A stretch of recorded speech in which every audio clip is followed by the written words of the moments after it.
핵을 빼고 난 다음에 수준이 어느 정도인가는 우크라이나 전쟁을 통해서 그 현실이 전 드러났다고 보고 있습니다. 실제 러시아의 존립 자체를 위협하고 있는 이 전쟁에서 주도적인 역할을 하고 있는 것은 지상군인데 지상군의 현대화의 비율은 50%에 채 이르지 않았다는 것입니다. 자, 박종훈의 경제한방, 한국국방연구원 이 두준호 박사님과 함께하고 있는데 이 러시아 혼란이 계속 어쨌든 지금 어떻게 전쟁에 영향을 미칠 것인가 아마 이 부분에 많은 분들이 관심을 갖고 계실 것 같아요. 그래서 러시아 우크라이나 전쟁을 좀 더 짚어볼까 하는데 러시아 우크라이나 전쟁이 어쨌든 처음에 전쟁이 발발했을 때는 어떤 방식이든 빨리 끝날 줄 알았는데 정말 길어지고 있습니다. 앞으로 얼마나 더 갈 거라고 보십니까? 예상하고 예단하기가 어려울 것 같은데요.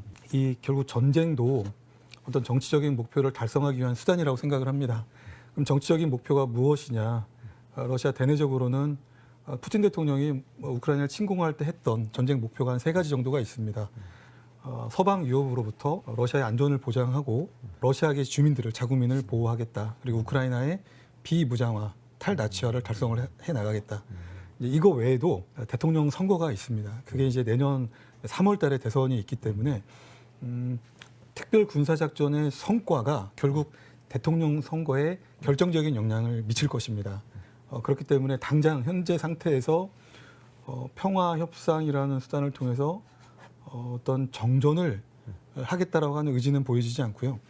전쟁 목표 푸틴 대통령이 제시했던 그 3가지가 충분히 충족이 되고 이런 것들에 대해서 러시아 국민 스스로가 충분한 어떤 지지와 어떤 지원이 확보될 때 그때 정도 전쟁이 좀 평화 협상 무드로 좀 전환이 되지 않을까 싶은데 결론적으로 러시아 대통령 선거 전까지는 이 전쟁은 지속될 것으로 예상을 해봅니다. 대선이 끝나고 나면 그러면 좀 정리될 가능성도 있다고 보십니까? 왜냐하면 우크라이나 대선도 있단 말이죠. 네. 이게 내년에. 사실 우크라이나 대통령 선거도 러시아처럼 비슷한 시기에 개최가 되어야 됩니다만 지금 우크라이나 내부적으로는 계엄령을 선포를 하고 이것을 보니까 90일 단위, 3개월 단위로 계속 연장을 해가고 있습니다. 그래서 우크라이나 내부적으로는 계엄령 상황을 지속을 할 것이다. 그래서 계엄령 상황에서는 대통령 선거를 치르지 않을 수도 있다. 이렇습니다. 그래서 아마 우크라이나 대통령 선거는 개최될 가능성이 좀 적어 보이고요. 네. 변수 하나가 있다면 그것은 러시아 대통령 선거가 되겠습니다. 네. 이번에 사실 나토 회의가 있었을 때 우크라이나의 젤렌스키 대통령이 찾아가서 기대를 우크라이나에서는 했을지도 모르겠습니다만 어쨌든 나토 가입 사실상 거의 그냥 문전에서 거의 안 된 그런 상황이잖아요. 이게 나토 가입이라는 게 뭔가 어떤 전환의 계기를 만들 수 있는 겁니까 없는 겁니까? 우크라이나가 정말 나토 가입을 위해서 절박한 심정으로 저는 젤렌스키 대통령이 그야말로 영업사원 1호처럼 정말 뛰어다니고 있습니다. 왜 우크라이나가 전쟁 중인데 나토에 가입을 하려고 하는 것인가? 나토 가입을 하게 되면 전쟁을 멈출 수 있을 것으로 기대를 하고 있기 때문에. 네. 두 번째는 나토에 가입을 하면 앞으로 러시아를 포함한 어떠한 적대 세력으로부터 오는 위협을 최소화하고 그런 어떤 극단적인 상황이 발생을 해도 자국을 지켜줄 수 있다는 안보 우산이 있기 때문에 그렇기 때문에 절박한 심정으로 지금 나토에 가입을 하려고 노력을 했습니다만 이번 리투아니아 빌뉴스 나토 정상회의에서는 나토 가입에 대한 확약을 어떤 문서에 담지는 못했습니다. 다만 나토에 가입하기 위해서는 다양한 좀 조건들이 필요합니다. 그거를 이제 회원국 자격 프로그램이라고 해서 민주주의라든지 여러 가지 사법부의 독립, 언론 독립, 그리고 상호 운용성 등을 포함한 다양한 조건들이 충족이 되어야 되는데 그것을 우크라이나에 좀 완화를 해주겠다고까지는 합의가 된 것입니다. 그런데 젤렌스키 대통령이 듣고 싶었던 시간의 문제, 언제 우크라이나를 초청을 하겠다. 이것에 대한 확약은 듣지 못했기 때문에 젤렌스키 대통령 입장에서는 좀 다소 아쉬운 부분이 있겠습니다만 이와 별도로 이번에 리투아니아 정상회담을 계기로 G7 정상들 간의 공동 선언문을 통해서 우크라이나에 대한 지속 가능한 안전 보장을 또 확인을 했기 때문에 아쉽지만 또 차선책에서 좀 만족을 하는 모습입니다. 네. 이렇게 나토 가입은 지금 좀 어려운 상황이지만 어쨌든 미국이 지원하는 부분을 보면 사실은 이게 좀 국제적으로 그렇게 좋은 무기로 보지 않는 집속탄 되게 좀 나쁘게 보잖아요, 이 무기를. 근데 우크라이나에 지원하는 거로 지금 승인이 되니까 미국이 왜 집속탄까지 지원하지? 뭐가 문제가 있나? 이런 문제들이 좀 떠오릅니다. 근데 그 전에 먼저 도대체 집속탄이 뭔데 왜 이렇게 문제가 되는지 이거부터 좀 짚어보고 싶은데요. 그러니까 집속탄은 모탄이 있고요. 그 모탄 안에 수백 개의 자탄이 들어가 있습니다. 그래서 한번 폭발을 하게 되면 1차 폭발로 끝나는 게 아니고 그 모탄 안에 수백 발이 넘는 자탄이 같이 폭발을 하면서 살상 효과를 극대화시키는 그런 무기이기 때문에 비단 어떤 전쟁 지역에서 작전 지역에서 적에 대한 살상뿐만 아니고 민간에 대한 살상 가능성까지 있기 때문에 그런 것이고요. 또 한 가지는 이 무기 자체가 불발탄 확률이 높다는 것입니다. 그래서 과학적으로 확인된 것은 과거에 사용됐던 이 집속탄 중에서 40% 정도가 결국은 불발탄이 되어서 군인들 말고 민간인들도 통계치가 한 5만 명 가까이 사상자가 발생을 했기 때문에 네. 집속탄 금지 협약이라는 이런 제도를 만들어서 국제사회가 집속탄을 쓰지 않겠다라고 이렇게 합의를 한 것입니다. 그런데 미국이 집속탄 사용을 승인을 한 것이죠. 여기서 또 궁금해지는 건 미국이 지원까지 하는 거 보니까 러시아는 그럼 집속탄이나 또는 그에 준하는 이렇게 좀 나쁜 무기잖아요. 어쨌든 이렇게 민간인이 좀 살상이 될 수 있는 그런 건 러시아 쪽은 어떻게 해왔나요? 조 바이든 대통령이 이렇게 얘기를 했습니다. 포탄이 부족하기 때문에. 그런데 제가 생각할 때는 포탄이 부족한 이유도 있지만 사실은 러시아군이 집속탄을 사용을 했기 때문입니다. 실제 러시아군 당연히 사용하지 않았다라고 부정을 하겠죠. 그런데 우크라이나군이 체증을 한 다양한 영상들을 보게 되면 집속탄입니다. 네. 강철비라고 하는데요. 그 집속탄이 특히 바흐무트 지역에서 엄청나게 사용이 됐음을 확인을 할 수가 있는 것입니다. 네. 그리고 지금까지 미국에서 뭔가 좀 더 큰 아니면 더 중요한 무기들을 지원할 때마다 잘 보면 우크라이나가 상황이 안 좋을 때마다 조금씩 더 지원을 늘려왔던 그런 전례를 볼 때 지금 반격 작전에서 뭐가 문제가 있나? 이게 집속탄까지 왜 지원하지? 이런 궁금함이 생겼거든요. 자, 우크라이나의 지금 현재 대반격 지금 어떤 상황이길래 또 집속탄까지 나온 겁니까? 네, 말씀하신 대로 우크라이나의 대반격 작전의 성과가 일반적으로 서방이 생각하는 것보다 좀 크지 않다라고 평가하는 게 중론으로 보입니다. 그러면 왜 반격 작전이 이렇게 기대에 미치지 못하는 것일까?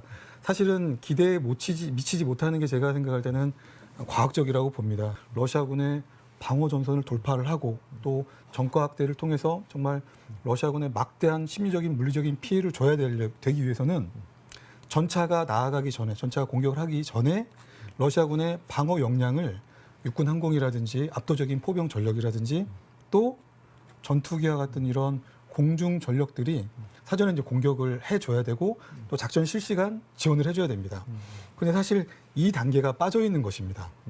우크라이나군은 좀 전에 말씀드렸던 그런 단계가 빠져 있고 대부분 서방으로 봤던 300대 전차 그리고 동유럽으로 받은 과거 소련제 T계열 전차 그리고 장갑차를 가지고 지금 지상군 전력 위주로 우크라이나군이 대반격 작전을 하고 있기 때문에 굉장히 어려운 것입니다. 이것에 더해서 사실 러시아군은요 작년 정확하게 7월 3일 날 돈바스 지역의 루안스크를 완전하게 점령한 이후에 방어 작전에 모든 군사력을 정말 몰빵했다라고 해도 과언이 아닐 정도로 방어 태세를 공고하게 구축을 해왔습니다. 그래서 전통적으로 러시아군의 방어 태세는 굉장히 견고합니다. 그래서 다층적으로 방어 진지를 구축을 하죠. 1선, 2선, 3선. 저희들이 이제 군사적 용어로 이거를 종신 깊은 전투력을 운용을 한다라고 얘기를 합니다. 무슨 뜻인가요? 그게? 그러니까 예를 들어서 전선이 앞에서부터 뒤까지 한 10km가 있다라고 한다면 러시아는 정말 1km부터 10km 지역까지 모든 지역에서 층층 정투력을 종심 깊게 때로는 집중적으로 때로는 균형 있게 운용을 하고 있는 것입니다. 이것에 더해서 방어 전선 앞에 이른바 장갑 방어 체계라는 것을 구축을 하죠. 장애물 설치는 어렵겠습니다만 지뢰지대라든지 또 일종의 대규모 화력 경멸 구역을 만들어 표적을 선정함으로써 우크라이나군의 기가 및 기계화 전력이 들어올 것으로 예상되는 그 지점에 대한 포병 전력, 공중 전력, 그리고 공격용 육군 항공, 헬기들 이런 것들을 아주 집요하게 운용을 하고 있기 때문에 우크라이나군의 대반격 작전 성과가 생각보다 기대에 미치지 못하고 있다. 그래서 우크라이나군의 이 공격 작전의 템포가 지난 6월 초에 비해서 굉장히 약화됐다라고 이렇게 평가를 하는 것입니다. 그렇게 되면 이제 제일 걱정되는 것 중에 하나는 우크라이나에 대해서 이 전력화된 이 참호, 이런 방어선을 뚫는 데는 몇 배의 병력이 필요할 뿐만 아니라 정말 군인들의 희생도 엄청나잖아요. 만약에 러시아가 우크라이나를 비무장화하는 게 목표고 그 일환으로 전쟁 수행 능력을 소모시켜서 소모전을 하는 게 목표라면 지금의 대반격이 오히려 러시아한테 말려든 게 아니냐라는 걱정이 좀 들거든요. 대반격하다가 많은 군인들을 잃게 되면 러시아의 목표에 부합할까 봐 걱정되는데 어떻게 보시나요? 사실 저도 이제 말씀하신 그 부분에 유사한 생각을 가지고 있고요. 오히려 러시아가 파놓은 일종의 함정 속에 우크라이나군은 대반격 작전이라는 이런 작전을 통해서 대규모 좀 피해만 좀 늘어나는 것이 아닌가 보고 있고요. 물론 확인할 수는 없겠습니다. 이건 러시아가 주장을 했기 때문에. 근데 쇼이구 국방장관은 바그너 그룹 사태 이후에 자신의 건재함을 과시하면서 언론을 상대로 우크라이나군의 대반격 작전은 실패하고 있다. 최소 2만 명 이상이 사망을 하고 있다. 이렇게 발표를 했습니다.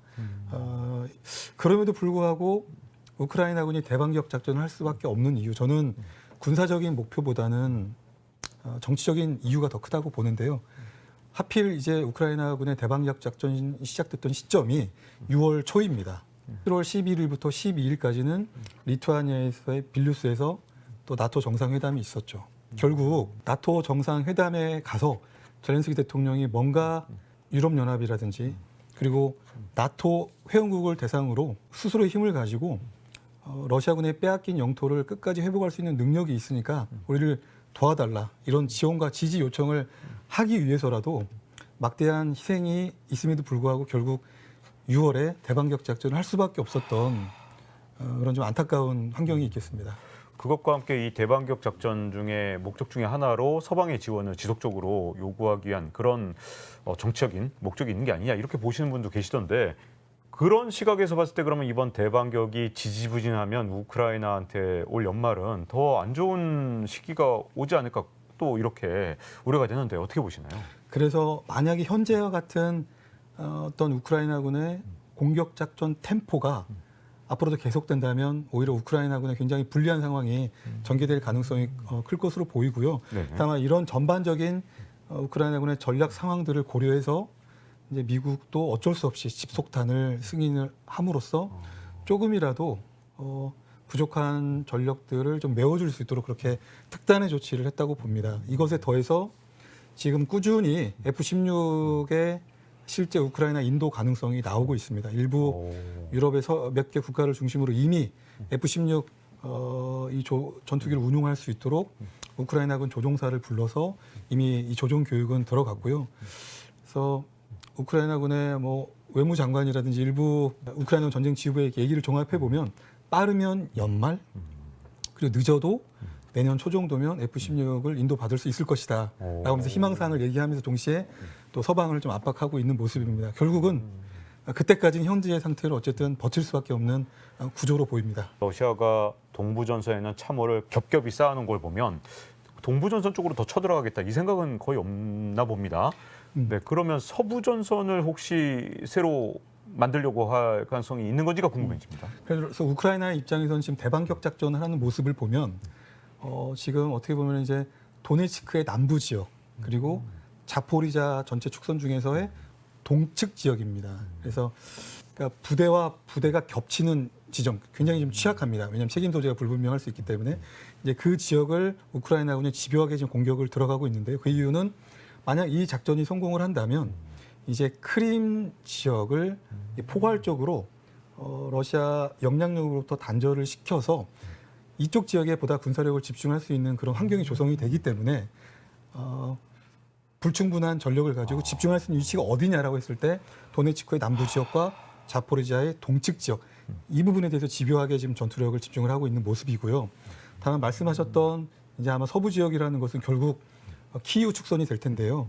결국 이제 벨라루스와 우크라이나가 국경을 접하고 있는 그 지역인데 이 지역으로의 기동은 좀 어려워 보이는 게 전통적으로 그 지역은 그야말로 라스푸치차라고 하는 이런 늪이 많이 수풀이 형성이 되어 있는 지역이고 또 우크라이나 스스로도 벨라루스 위협이라든지 또 러시아 벨라루스 연합군 위협으로부터 이런 침공을 억제하기 위해서 이 지역에 대규모 지금 지뢰지대를 구축을 해놨기 때문에 이쪽 지역을 통해서 다시 어떤 뭐 공격을 하는 것은 좀 어려워 보입니다. 다만 벨고라드라고 해서 러시아의 본토 지역에 대해서 우크라이나군의 자유의용군단, 그러니까 러시아계 출신들이 공격을 하는 모습을 우리가 네. 볼 수 있었습니다. 그런데 그 공격을 하는 수준도 한 100명에서 200명 정도, 그러니까 일개 중대가 되지 않는 이런 이제 규모가 가가지고 러시아 본토에 대한 공격을 했는데요. 이것은 뭐 그 지역으로 들어가가지고 러시아군을 크게 공격하겠다 이런 의미보다는 지금 우크라이나 군의 주력이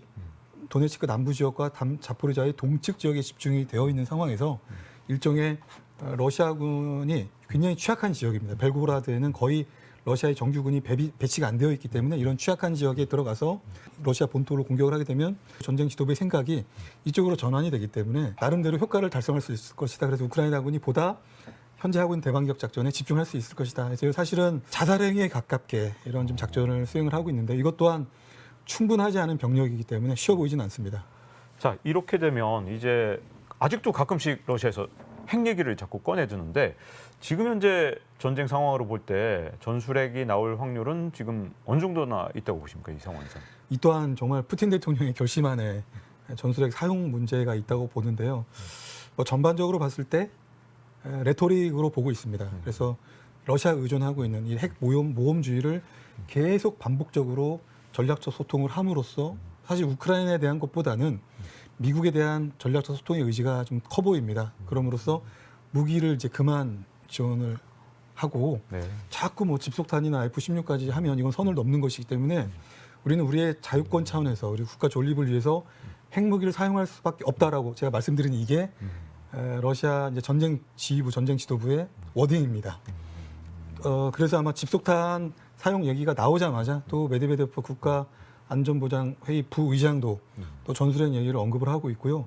또 F-16 이 우크라이나로 인도될 가능성이 점점 커지게 되면 전술핵에 대한 부분 이 얘기가 더 많아질 것 같습니다. 다만 지금 1년 5개월 동안 전쟁이 지속되는 과정에서 거의 뭐 한 달에 두세 번씩으로 핵무기를 사용할 수 있다라고 이렇게 겁박을 했지만 네. 사용은 하지 않았고요.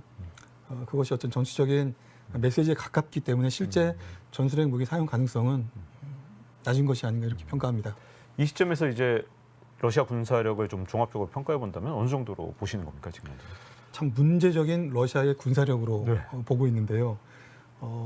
재래식 무기, 첨단 무기 그리고 핵무기까지 다 포함해서 공식적으로 러시아는 세계 2위의 군사력을 가지고 있습니다. 핵을 포함해야 그런 핵을 거잖아요. 포함해야 그렇습니다. 핵을 빼면 지금 어느 정도 수준이냐 이게 참 네. 궁금해지는데. 핵을 빼고 난 다음에 수준이 어느 정도인가는 우크라이나 전쟁을 통해서 그 현실이 전 드러났다고 보고 있습니다. 네. 그래서 국제사회가 생각하는 그런 수준은 아닐 것이다. 뭐 이 정도로 좀 추정을 해보는데요. 그럼 도대체 러시아 군사력이 왜 이렇게 과대평가되었는가? 이제 저는 그런 의문이 들지 않을 수가 없는데 저는 한 세 가지 정도로 러시아의 군사력을 좀 들여다보고자 하는데요. 크게는 군 구조, 그리고 군사력 건설, 전략 문화로 좀 말씀을 간단하게 좀 드리겠습니다. 네. 먼저 이제 군 구조인데요. 지금 러시아 특별 군사작전 전쟁 지휘부를 형성하고 있는 사람들의 면면을 다 보면 우리로 치면 육군, 러시아로 치면 지상군 출신입니다. 게라시모프 총참모장 지상군, 그리고 지금 모습을 드러내고 있지 않은 세르게이 수로비킨 부사령관도 지상군 대장이면서 사실 항공우주사령관을 항공우주사령관인데 지상군 출신이라고요? 예, 지상군입니다. 몰랐습니다. 네. 그리고 알렉세이 김, 네. 우리로 치면 합동참모본부의 작전본부장. 알렉세이 김이 모든 작전을 기획을 하고 있는데 이 인물도 지상군. 그리고 살류코프 부사령관도 현재 러시아군의 지상군 사령관입니다. 이들이 러시아 특별군사작전의 전쟁 지휘부를 형성을 하고 있습니다. 과도하게 지상군 위주로 편성된 것. 물론 특별군사작전이 재래식 전쟁 유지이기 때문에 나름 지상군 출신들 위주로 전쟁 지휘부를 꾸릴 수밖에 없다는 것은 이해할 수 있겠습니다. 그러나 재밌는 하나의 이제 팩트가 있는데요. 러시아군은 우리와 달리 3개 군종, 2개 병종이 있습니다. 3개 군종은 지상군, 항공우주군, 그리고 해군이고요. 이제 2개의 병종은 전략 미사일군 그리고 공수군이 되겠습니다. 우리 특전사에 해당되는 이제 이런 공수부대가 되겠습니다. 그런데 군 현대화의 비율을 따지고 보면은 항공우주군 그리고 전략 미사일군의 현대화 비율이 거의 70% 육박을 하고 실제 이 전쟁에서 주도적인 역할을 하고 있는 지상군의 현대화 비율은 45% 플러스 마이너스밖에 되지 않습니다. 그러면 왜 이렇게 항공우주군이나 전략미사일군에 대한 현대화 비율은 높았는가? 러시아 땅이 워낙 광활하기 때문에 이 광활한 용토를 다 방어하기 위해서는 결국 전략 자산, 전략 부대에 대한 현대화를 시키는 것이 급선무다라고 판단을 했겠죠. 그런데 실제 러시아의 존립 자체를 위협하고 있는 이 전쟁에서 주도적인 역할을 하고 있는 것은 지상군인데 지상군의 현대화의 비율은 50%에 채 이르지 않았다는 것입니다. 그래서 군 구조의 문제 그리고 군사력 건설의 문제 결국 이것이 이 전쟁에서 제대로 된 합동성 발휘로 연결되지 않았기 때문에 뭐 이런 문제가 좀 발생을 하고 있다고 보고요. 세 번째는 전략 문화입니다. 러시아군이 굉장히 경직되어 있습니다. 그리고 가장 중요한 것은 어떤 창의적인 생각을 가지고 임무용 지휘에 바탕을 해서 굳이 윗사람이 나에게 이렇게 하세요 저렇게 하세요라고 구체적인 지침을 하달하지 않아도 나름대로 창의성을 발휘할 수 있을 텐데 러시아군은 그렇지 않습니다. 1부터 10까지 모든 세부 지침을 주어야 그대로 움직이고 그리고 가장 중요한 것은 지휘관의 의도입니다. 지휘관의 의도이기 때문에 의도에 있지 않은 그 의도 외의 것들은 절대 하지 않습니다. 그런데 전쟁이라는 것은 그 공간에서 얼마나 많은 것들이 변화무쌍할 것이며 어떻게 상황이 급변하는 상황에서 건건마다 전화해가지고 이거 어떻게 할까요? 여기 공격할까요? 말까 할 수 없습니다. 그렇기 때문에 나름대로 권한을 줘서 목표를 달성할 수 있도록 이렇게 이제 지휘의 권한을 주는 것이죠. 이번에 러시아군이 대대 전술단이라는 것을 편성을 해서 이렇게 작전에 임했는데 어떻게 보면 저는 이제 이것 자체가 러시아군이 가지고 있는 전략 문화에 적절치 않다고 봅니다. 사실 대대 전술단이라는 것은 특정 지역에 대한 어떤 임무를 부여하게 되면 그 공간 안에서 나름대로의 전투력 운용에 대한 방법은 전적으로 지휘관의 영역입니다. 그런데 그렇게 경직되어 있는 러시아의 전략 문화 안에서 편성을 대대 전술단 위주로 이렇게 전투 편성을 했다. 그런 임무를 줬다. 그런데 경직되어 있기 때문에 예하 부대장과 또 상급 지휘관 간의 소통이 절대 원만하지 않았을 것이다. 그렇기 때문에 이도 저도 하지 못하는 상황에서 엄청난 피해를 과거에 받았을 것이다. 물론 지금은 어느 정도 그런 것들이 좀 해소가 됐으리라고 보는데요. 개전 초기에 조금 전에 말씀드렸던 이런 군 구조의 문제, 군사력 건설의 문제, 그리고 마지막으로 전략 문화의 이런 총체적인 문제들이 국제사회를 비롯한 많은 사람들이 러시아가 이렇게 아마추어리즘이었던가라고 하는 것을 여실히 보여줬다고 봅니다. 네. 자, 이렇게 러시아와 우크라이나전의 상황들에 대해서 아주 자세히 짚어봤습니다. 두진호 한국국방연구원 연구위원과 함께했고요. 다음 시간에 찾아뵙도록 하겠습니다. 감사합니다.